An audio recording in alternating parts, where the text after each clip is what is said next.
সুবহানাল্লাহ বলেন। এতে করে বোঝা যায় এই মাছটা জীবিত ছিল না, মাছটা ছিল মৃত।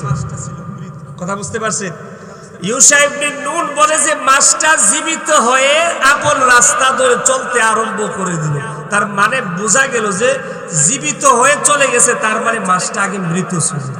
সুবহানাল্লাহ বলবেন না? এবার আল্লাহর নবী মুসা আলাইহিস সালাতু ওয়াস সালামের সফর সঙ্গী ডাক দেয়া কয়, ক্বালা রাআইতা, আপনি কি দেখেন নাই, ইয আওয়াইনা ইলাস সাখরাতি ফা ইন্নী নাসিতুল হুত। ও পয়গম্বর, এমন একটা ঘটনা ঘটে গেছে, আমি আপনার কাছে বলতে তো ভুলে গিয়েছিলাম, আর আমি নিজ থেকেই এই কথাটা ভুলি নাই। এ ব্যাপারে কোরআনে মাজিদের মধ্যে বলেন, ওয়ামা আনসানিহু ইল্লা শাইতান। কে বলাইছে? জোরে জোরে ব্যাখ্যা আপনি করেন, কে বলাই দিছে? ইউশা ইবনে নুন বলেন, ও পয়গম্বর, মাসির খবর দিতে আমি তো ভুলে গিয়েছিলাম, ভুল তো আমি করি নাই, শয়তানে আমাকে বুলাইয়া দিয়েছিল। আন আযকরাহু, আপনার কাছে এই কথাটা বর্ণনা করতে বলতে আমাকে শয়তান ভুলাইয়া দিয়েছিল। এবার নবী মুসা আলাইহিস সালাতু ওয়াস সালাম বলে, কি হয়েছিল ঘটনাটা, এটা বলো না আমাকে আগে, তুমি এত কথা বলতেছো কেন, বলো কি হয়েছে। এবার নবী মুসা আলাইহিস সালাতু ওয়াস সালাম কি ইউশা ইবনে নুন বলেন, ওয়াত্তাখাযা সাবিলাহু ফিল বাহরি আজাবা, বলেছে আশ্চর্য ঘটনা কইটা পড়ছে। বলে কি হইছে? যে ওই যে মাছ আপনি থলের ভিতরে ঢুকাইছিলেন না, এই মাছ তো জীবিত হইয়া সে একেবারে আপন রাস্তা ধরে নদী দিয়ে চলে গেছে, আর আমি দেখলাম এই মাছটা যেই দিক দিয়া গেছে দুই পাশের পানি একেবারে প্রাচীর হয়ে গেছে। আল্লাহ, আচ্ছা কই আইছি মাহফিল করতে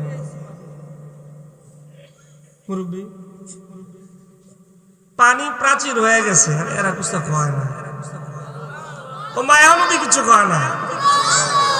আপনারা কি আমার মাত বুঝুন না? মাত বুঝুননি তো, মাত বুঝলে আপনারা কিতা মাতুন না দিয়ে আপনারা কি আল্লাহ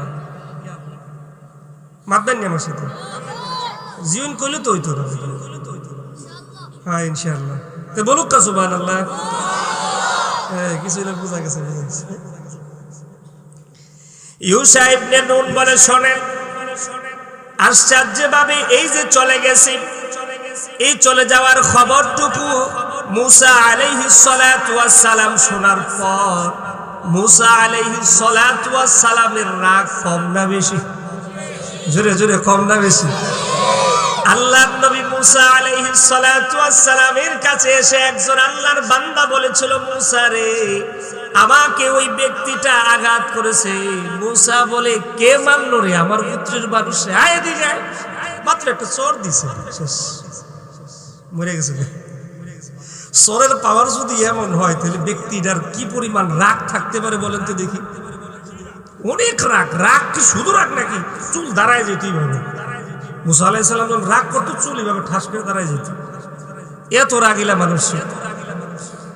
এবার যখন মুসা আলাইহিস সালাতু ওয়াস সালামের কাছে এই কথা যখন বলল যে এমন ঘটনা ঘটে গেছে, আল্লাহর নবী মুসা এবং ইউশা ইবনে নুন এত দূর পর্যন্ত সফর করেছে। তাফসীর ইবনে কাসিরের মধ্যে লেখি, আল্লাহর নবী মুসা আলাইহিস সালাতু ওয়াস সালাম একদিন এক রাত হাঁটলে পরে যত দূর যাওয়া যায়, তত দূর যাওয়ার পর আল্লাহর বান্দা ইউশা ইবনে নুন এই খবরটুকু মুসাকে দিল। এবার মুসার রাগ কেমন উঠছে। মুসা কই, একদিন এক রাত আসার পরে তোমার মনে হয়েছে না? কিন্তু এখন শিক্ষা গ্রহণ করতে আসলাম, যদি না শিখতে আসতাম তাহলে আজকে তোমার খবর হয়েছে। খবর ছিল তোমার আজকে একদিন হয়ে গেছে, এক রাত হয়ে গেছে, তুমি বলতে ভুলে গেছো। বললেই হইলো নাকি কথাটা? চলো এবার। মুসা আলাইহিস সালাতু ওয়াস সালাম বলে, হাই কি করলে তুমি? আমার এবং তোমার যাওয়ার ঠিকানা তো ওই মাছের পিছন পিছন ছিল। মুসা আলাইহিস সালাতু ওয়াস সালাম পিছন পিছন আবার একদিন এক রাত পর্যন্ত পায়ের চিহ্ন দেখে আবার চলতে চলতে ওই জায়গা পর্যন্ত চলে গেল। আল্লাহর নবী মুসা আলাইহিস সালাতু ওয়াস সালাম বলেন, ফাওয়াজাদা আবদাম মিন ইবাদিনা আল্লাহর নবী মুসা ওই দিকে গিয়ে দেখলো যে মাছ যেই দিকে ছুটে চলে গিয়েছিল প্রাচীর হয়ে গেছে। ওই রাস্তা ধরে যাইতে যাইতে যাইতে যাইতে আল্লাহর বান্দা এমন একজন বান্দাকে দেখতে পাইলো, আল্লাহ পাক রব্বুল আলামিন যেই মানুষের কথাটুকু বলে দিয়েছিল ওই মানুষকে গিয়ে ওই জায়গায় পেয়ে গেল। সুবহানাল্লাহ। আবার মুসা আলাইহিস সালাতু ওয়াস সালাম গিয়ে খিজির আলাইহিস সালাতু ওয়াস সালামকে সালাম করলেন। আল্লাহর নবী খিজির আবার ডাক দেয়া বলে, মানুষ ছাড়া জনমানবহীন এলাকায় কোত্থেকে সালাম আসে? আল্লাহর নবী মুসা আবার ডাক দেয়া কয়, আমি হলাম মুসা। আল্লাহর নবী খিজির আলাইহিস সালাতু ওয়াস সালাম বলে, তুমি কোন মুসা? ওই যে বনি ইসরাইলের মুসা আছে ওই মুসা নাকি তুমি?